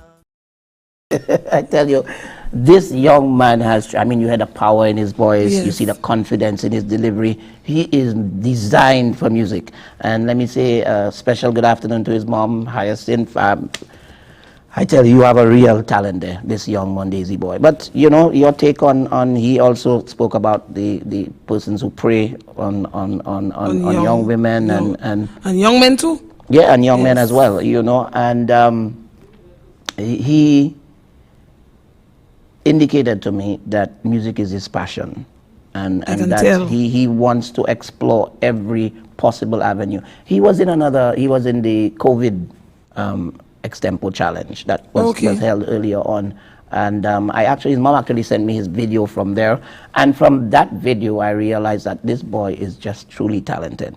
So my brother, there's Calypso coming up, although I don't know if your age will allow you to participate in the big yard, but I think you are confident enough and you have enough talent to take part in Calypso or any other genre of music, you know. And just keep at it, my brother, keep at it. But you really represented the males in this challenge, because they are so very few, but I mean, your performance really, really stands out, my brother. So hats off to you, and I promise you that we will definitely be in touch. Now, I didn't do justice to that last message, because the person who sent that last message actually is a big supporter of what's taking place right now. So let me read that message again. And my apologies, sir. That's why they always tell you, read everything before you make a decision. All right, so it says, 2 political events will be live streamed tonight at 7 p.m. But we hope that persons stay tuned in to listen to the voices of our youth. Thank you so very, very much for that, my brother. I almost missed that. My apologies. And I do hope that everybody really and truly does stay tuned in. Because, I mean, our youngsters are really represented. What do you think of our youngsters thus far? Very talented. I'm very impressed. I thought they would be nervous, but then they deliver well. So yes, I'm very impressed with them. I always say that we underestimate the power of our youth. And one of the reasons too that I was really happy to be part of this was because of a comment that came from the president of the National Youth Council. I heard him say one day that there's a lot of policy being developed which impacts young people. There are a lot of decisions that are being taken at all levels that impact young people. And young people seem always to be left out of the decision and policy making process. And he felt that at least, someone should be paying more attention to young persons and getting their views and so on before they set and I thought that was an excellent comment from the young man. And here we have it now. I mean, we're hearing some serious suggestions and solutions that can be used to tackle these social ills that we are addressing. So give our youth a voice and they shall speak. All right, so we're moving on right now. The time is past, it's almost 7:30. But we don't have many more compositions to get to. We're going into number 12, is it? Yes, number 12. All right, so you go ahead and introduce this one. So at number 12, we have Althea Hippolyte from Conway singing Safety.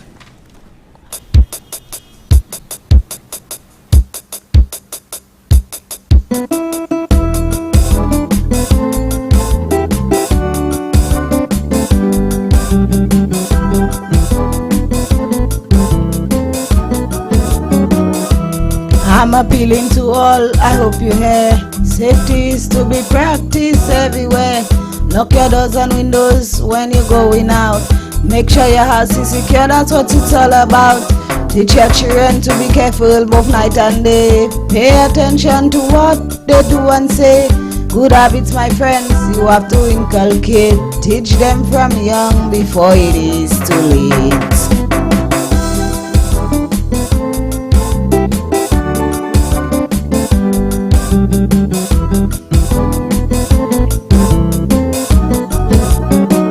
Reckless driving, out of control.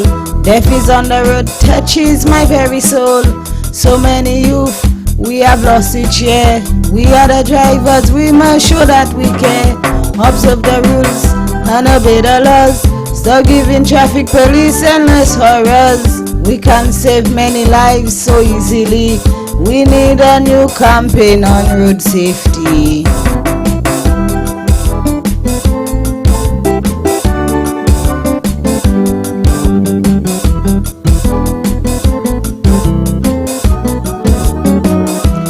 Disagreement is a tough one still.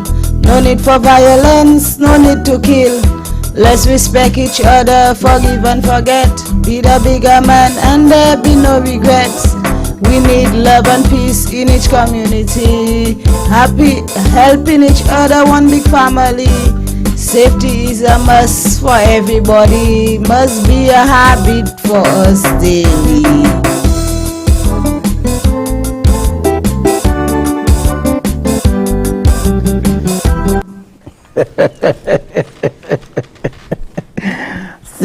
Althea Hippolyte.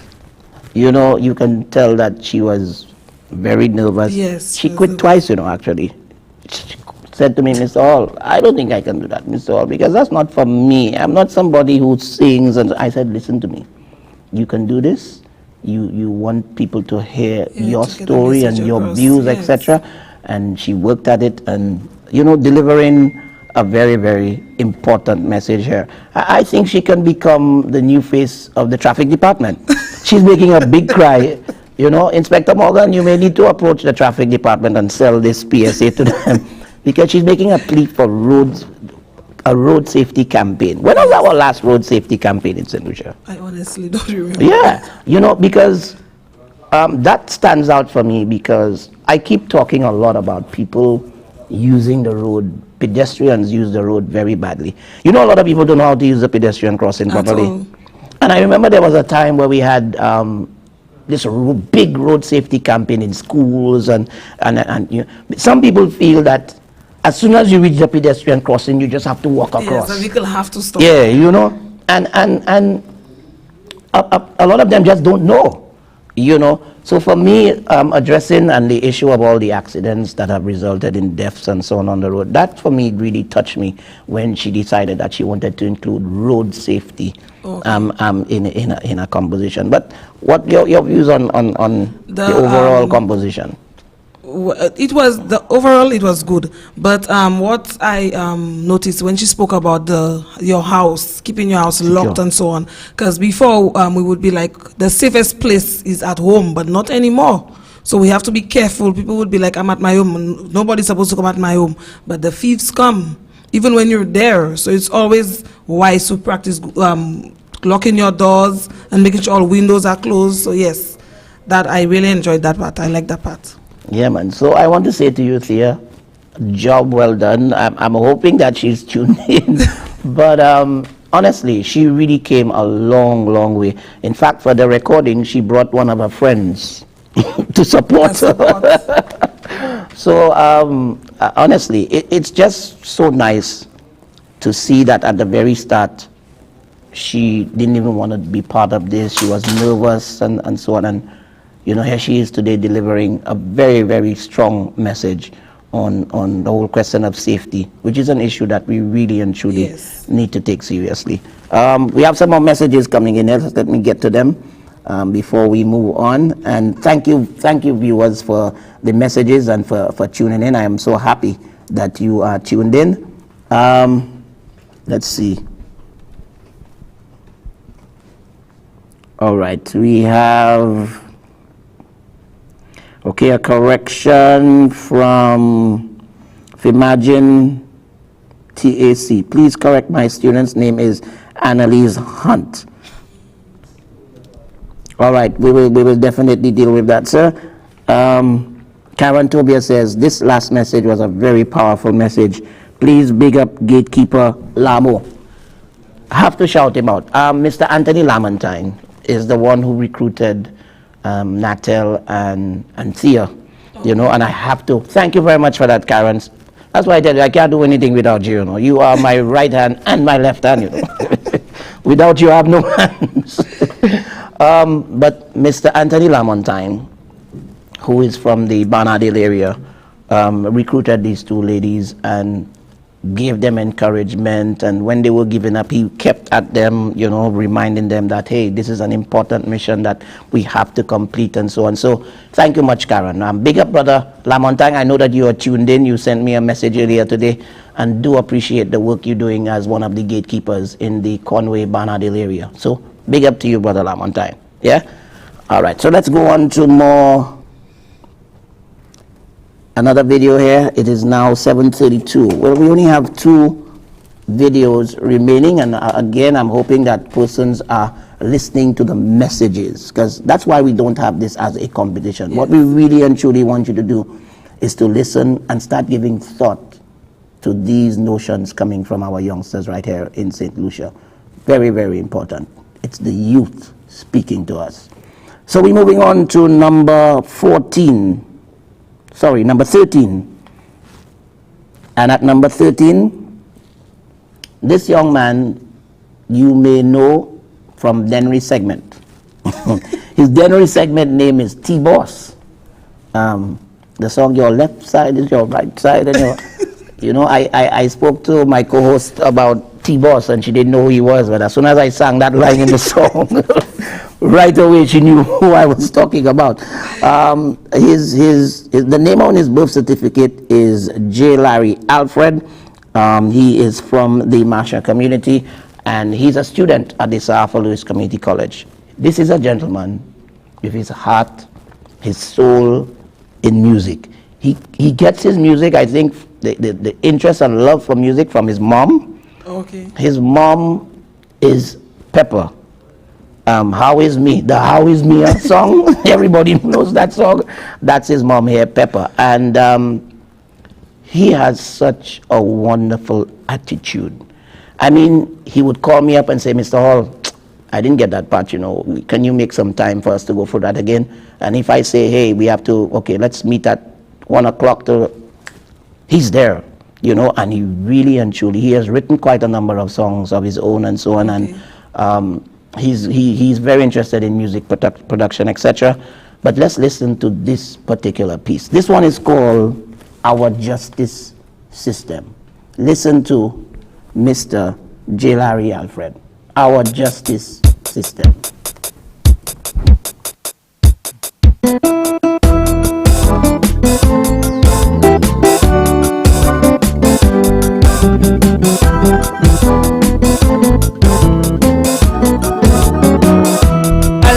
Justice is a land of war, cause justice is what we must all fight for.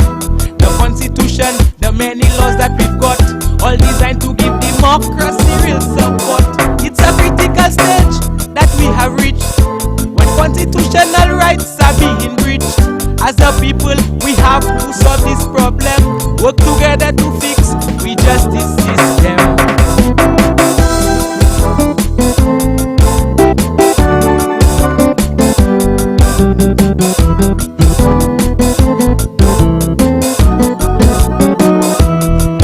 We must take it's obvious.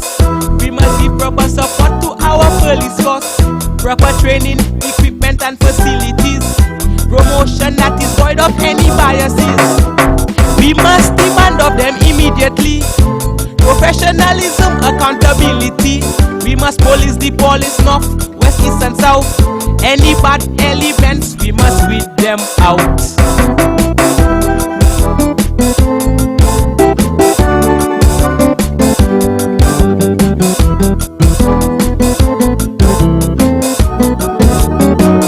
Our court system is a real frustration is what it delivers best. Magistrates and judges in short supply. When justice is delayed, justice you deny.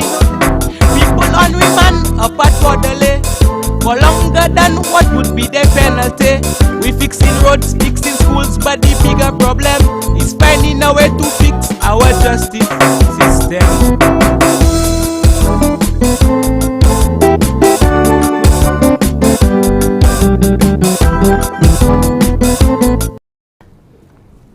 As a police officer, you know, when you hear that, what thoughts run through your mind? That will probably find better equipment to work with and back up. Yes, I think that song, that's my favorite. He spoke about support for the police yes. force. Yeah, and I knew that would resonate with you, you know. But he also went on to say that there must be equity and fairness with regards to promotions. Yes. And that if there are any elements that are not working as they should, we need to extract them from the, you know, for me, that's a really wonderful composition here. It is. And we've had a lot of complaints about our justice system, the frustration. What it delivers best is frustration, according to him. Yes. And in all fairness, you know, the limitations of the number of magistrates and the other line in there where people who are borderly on remand have spent more time than what the maximum penalty would be. You know, I mean, and in putting this composition together, as I said, he is one who is very familiar with some of our very challenged communities. You know, I mean, he's been there, he's seen it all. He has friends who have gone through a very rough time with our justice system, etc. And so I really appreciated this particular topic. Because, you know, normally when you talk about crime and so on, people are always quick to talk about, okay, murders and so on. But yes, dealing with our justice system is an important issue.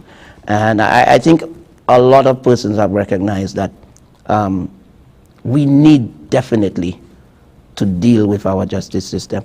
Dr. Stephen King, who I must give mention of right now, who was part of the workshops, because we engaged the youth first before they started their compositions, yes, and he delivered a session on community development. Dr. King is one who always says that the most important thing that you need in a democracy is justice.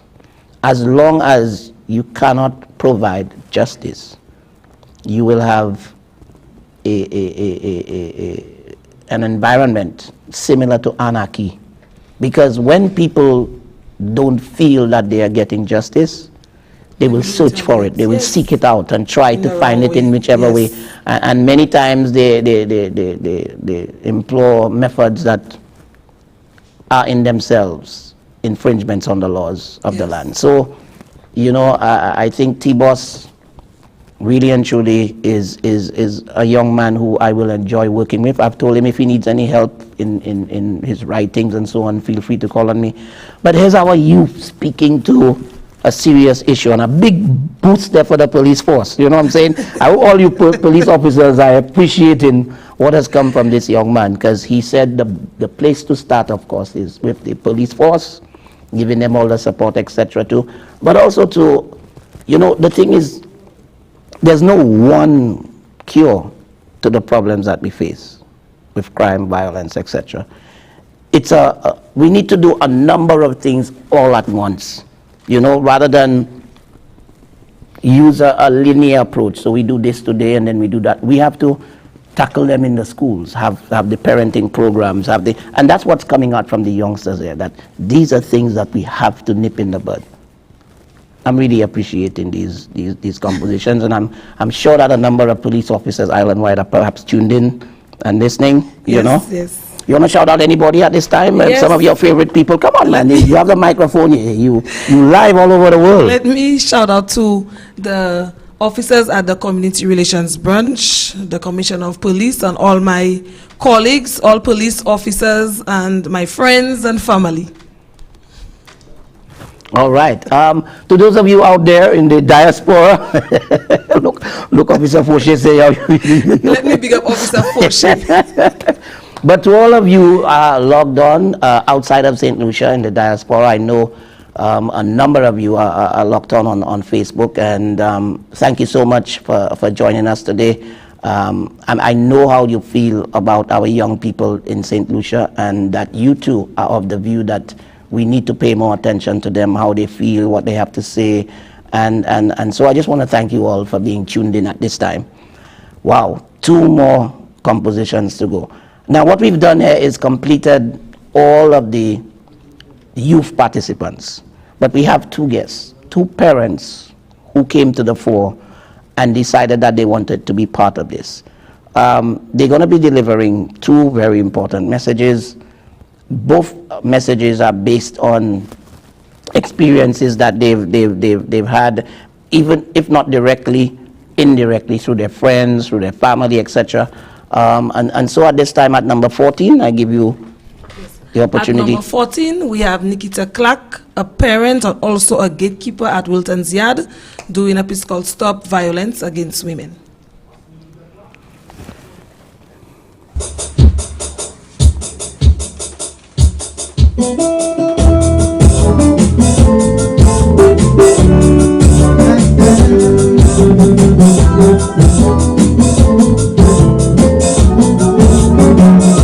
Selected as the one in all species to take the lead in caring for families. We make a big fuss every Mother's Day. We buy them chocolates and champagne and see people rave. But sometimes even on that very night, a call from a friend can lead to a fight. I pray every day that this will end. Please stop the violence against our women.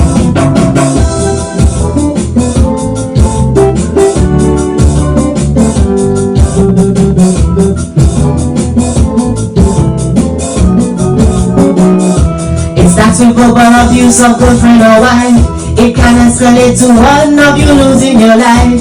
It's usually the female, we know that of course. Then some men commit suicide, is that remorse. If you love her so much, why not walk away? Time will heal, my friend, you both will be okay.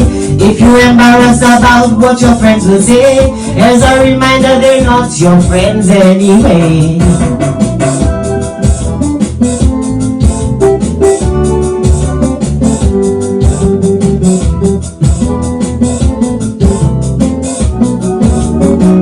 Now my ladies, sometimes we have to be smart. Once you see the signs right from the start, the children, the house and all the money you cannot enjoy in the cemetery. Don't let it get to the very first blow. The first abuse on your mark, set, go. If you love us, then treat us as your best friend. Violence is not how a relationship should end.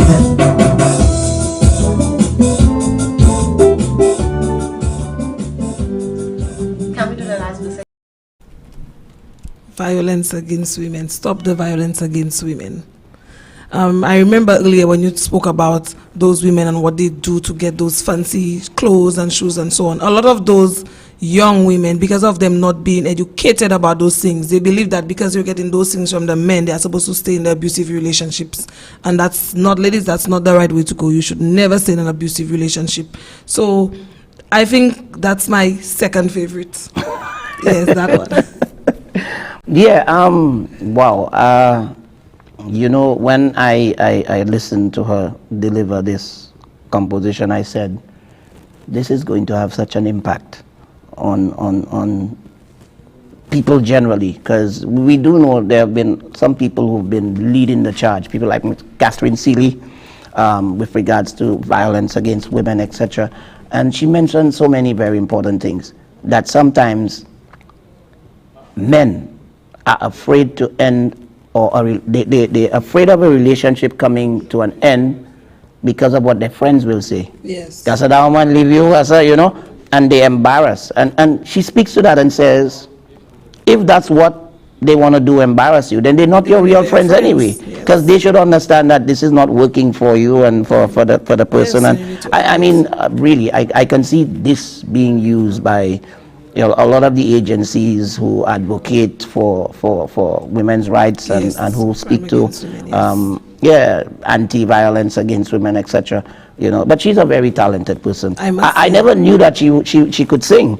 I mean, she's a teacher by profession. Okay. She's also a dancer. She's very, very talented. But I've never heard her sing until she started singing this composition, you know, and wonderful voice. I mean, what can I say? She's just so very, very talented. So once again, representing teachers, I tell you, teachers have so many talents that people don't know about, you know. So Nikita, to you, I'm hoping that you are tuned in, and thank you for delivering such an important message out here today. I'm sure that this one is going to be played over and over in many different places, you know. Wow. I am absolutely loving this. I have a message here from Sergeant Hippolyte that I have to get to. Sergeant Hippolyte says, wow, that was an amazing composition. That's my favorite for the night. There must be equity and fairness in regards to promotion. I loved it. Big up T-Boss from Sergeant Zachary Hippolyte. So T-Boss, Sergeant Zachary Hippolyte is now your second biggest fan, because I know nobody can be a bigger fan of yours than your mom. That's the bottom line. That's reserved for her. All right? But he said he really enjoyed that composition, and I'm happy that people are listening to the lyrics. And that's the reason why we didn't want people to be focusing on a competition. Yes. You know, we really wanted people to tune in and just listen to all the wonderful messages coming out here. You know, I have a message here from Juliana Prosper. Thank you, Juliana, who was the teacher who helped us with the recruitment from the Carmen Rene School. Fantastic presentation by all the brave and talented youth. Yeah, man. Thank you so much, Juliana, for that. I have one here from the PS, the permanent secretary in the Ministry of Equity. She's locked in, and she says very impressed with all performances thus far. Thank you, Madam PS, and I'm happy that you are locked in at this time. Okay, so wow, time is really flying along. It is now 7:41, but we only have one remaining out here. Oh, before I do that, Karen, thank you for reminding me also. We had a technical committee that met every week to put this event together. And one such person on the committee is Dr. Mishama Seeley. You know Dr. Mishama Seeley, ACP? Right. I'm hoping that she's logged in, but big shout out to you. These are people who made the decisions with us, because no decision was taken unilaterally. We met every single week and we discussed, you know, what we were going to do with the participants, what would the workshops involve, etc. And she was one of those persons. There are a few other people, but shout out to all of you, all the members of the technical committee. Wow, you guys are fantastic. And I think this afternoon, what we have realized from all of those efforts speaks volumes, you know. Indeed, yes. So hats off to you all. Well, one more performer. This one is a very touching piece for me because it's very personal. I'll say more after the composition. But this is Shania Clark. She is also a gatekeeper for Wilton's Yard. She's a parent, and she's someone who crime and violence has really taken a serious toll on. And she actually wrote the first verse to this and sent it to me. And when I received that first verse, I said, wow. Honestly, I said, wow. I said, that is just so touching, but it can also be so very helpful.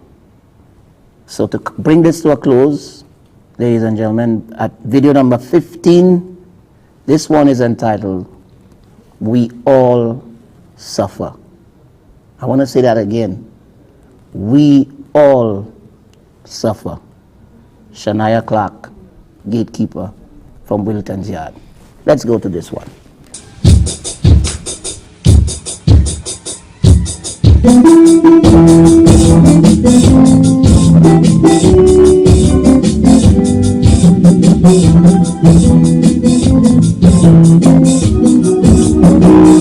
You know, as a child, my mother always told me that crime doesn't pay, have to be neighborly.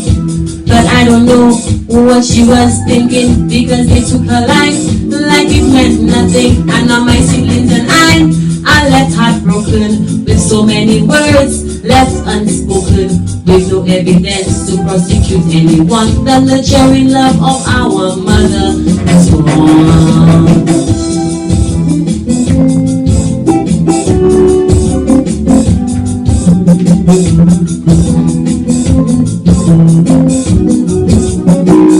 After condolences and acts of sympathy, the real pain lives in your memory. It's like a raging storm inside your head. Can't come to grips with the fact your loved one is dead. Even the perpetrators, friends and family, they also suffer as much, I must agree. When there is conflict, I beg you, please understand. Crime is never an option, it's no solution.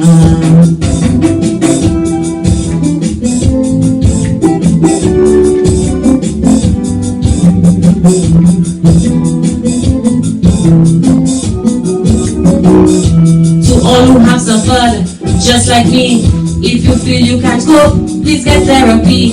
The road to healing is not paved with revenge.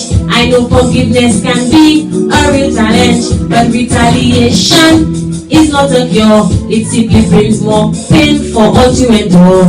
Justice shall prevail, let nature take its course, peaceful and kind-hearted in memory of the loss. Wow. For those who don't know or don't remember, this is a young lady who lost both her mom and her dad to violent crime in a spate of, I think, 1 week or so. Yes, and I think she felt that she had a message that she wanted to deliver. You know, there's so many things that stand out here in this composition for me. You know that retaliation is not a cure. Because the war will never end. Yeah, you know, and I mean, so many, you know, when she sent me the verse and then she sent me herself singing it, I felt all the emotion and so on. But the other very important point is that she makes is that it's not only the victim's family that suffers, you know. Speak to that, because some people think, okay, because it's your family and so you're the victim, so your family suffers. But what about the perpetrators themselves? I mean, how much pressure and pain is that for their families, the people who commit the crimes? Yes, because first of all, they have children. So now the children are left without parents. Most of them unsupervised when they're at Bodley. The parent, the perpetrators, their parent also grieves because now you have your child at Bodley. So you worry to the expense to pay lawyers to bring you clothing and so on at Bodley. Yes, it's also stressful on the perpetrator's family too. You know, I know some grandmothers who have grandsons that they absolutely adore and cherish, and who, when they commit such acts, these grandmothers can't sleep. At all. They're worried about when will he be the victim himself, and they have sleepless nights, and you know, it really goes on and on and on. And I don't know, for me, this one really touched me, and I am happy that she was strong enough. It takes a lot, you know, to go through that kind of loss and pain and come forward now and deliver, no matter how long ago it was, you know, but that pain never really goes away. An important point to that she made is that you seek therapy. You know, a lot of people are traumatized by the sudden loss of a family member, etc. And they always feel, I'll be okay because I feel okay now. And sometimes, you know, it may be months or even years after. All of a sudden, one day, something just triggers this inside of you, and you have a feeling of hopelessness, and you know, it's real, and that's what help is there for. Have you ever had to counsel anybody who suffered something really traumatic? Unfortunately, not as yet? no. Okay, let's hope you never have to. You know, let's hope that these messages today really and truly reach all of our people with regards to dealing with the fact that this is not the way to go. St. Lucia used to be a really, really happy place. Yes. You know, and I don't know. But thank you very much, Shania. She's had a lot of issues with her work and getting to do this, and we only got to do this yesterday morning. Yes. You know, so I really want to thank both of you, the two sisters, Nikita and Shania, for being part of this. What we want to do right now, we only have a couple minutes remaining. We want to review all of the compositions for today. So let's quickly recap. We had happy people, happy community. Burglary is not the answer. I'm just giving you the variety of topics, my advice. Then we dealt with bullying. We looked at crime is everywhere. We looked at crime again being all of we business. We had a message reminding young people, don't get involved in gangs, no gangs. We had the advice on how to stop crime. We looked at the whole scope of crime. We had my crime solutions. Crime and violence, we had a wonderful composition on safety. We also had our justice system, Sergeant Hippolyte's favorite composition. Stop the violence against women, which I suspect is Lucia's favorite composition today, and we all suffer. You know, what did you think of this event overall? Your thoughts on that? Overall, I think that event was very successful, and let me just say that a lot of the times we don't want to listen to our young people, but to be honest, Mr. Hall, the upsurge in crime is mostly the youth committing those crimes. So I am very happy that today we can use that platform to have them to express how they feel, how it affects them, and how we can manage the crime system. Yeah, so I'm very impressed. Yeah. Well, I want to first of all, I have to say thanks to so many people, but let me first thank you for deciding to be the co-host. When I was told I was going to be joined by a police officer, a female police officer, I wasn't sure what to expect, but you've been an absolute gem to work with. I do appreciate you, and I can see you doing many more activities for the Royal St. Lucia Police Force and your community as well. I have to shout out Karen Tobia. Oh my God, Karen, you are just awesome. That's all I'm going to say, Karen. You are just awesome. Amazing help from Karen. Inspector Morgan, Dr. Stephen King, the gatekeepers, Brother Lamontine, Chelsea, Nikita, Natasha, to all the participants, and to those of you whose names I mixed up, I do apologize, parents and students, but you guys were just awesome. There's just so much talent in all of you, and I really do appreciate that. Also want to take time to shout out Ms. Juliana Prosper, Mr. Christopher Zoll Duncan, Mr. Rene from the Anglican School, the Castries City Council, where we hosted most of our workshops, the Community Relations branch of the Royal St. Lucia Police Force. Also want to say a big shout out to the main sponsors, the Ministry of Equity, Social Justice, Local Government and Empowerment, through the Youth Empowerment Project, Ms. Joanne Husbands, who is coordinator of that project. Thank you so very, very, very, very much. To the Caribbean Development Bank, one of our main sponsors, to Johnson's, who'll come on board, reminding you, Corporate St. Lucia, we need you to come on board. We are planning a grand award ceremony for these youngsters. Everybody is going to be properly rewarded for their efforts here today, and we will be soliciting your help to say thank you to those folks. It has been absolutely amazing. Let me thank NTN for having us out here, the National Television Network, and to anybody else who contributed to make this a wonderful affair. Roger, my favorite karaoke singer, when he shows up. Thank you guys so very much. I hope you enjoyed this broadcast, and I'm sure that you can take in all of the compositions via the various social media platforms. But Madam, your final words in 5 seconds. Okay, I just want to say thank you to everyone who tuned in, and I had a good time. So good night, everybody. Thank you so much, people, and we will do this again. A big cry to do this down in the South. Inspector Morgan, here's the challenge to you. The people down South say they want this extempo challenge in the South. So, ladies and gentlemen, do enjoy the rest of your evening. Whatever you do, stay safe. And remember, listen to the power to Youth empowerment is such a great idea. Youthful voices you need to have. Crime and safety, building community. We can lend a hand, give us opportunity. With the police and the Ministry of Equity, With the input to formulate good strategy. Our perception views solutions to the nation in external growth. Anti-crime, violence, safety, community development, youth extempo challenge. 24 participants, 3 age categories, lots of prizes. Follow the trail to the grand finals. Listen to the voices of our youth. This event is powered by the Ministry of Equity, Social Justice, Local Government and Empowerment.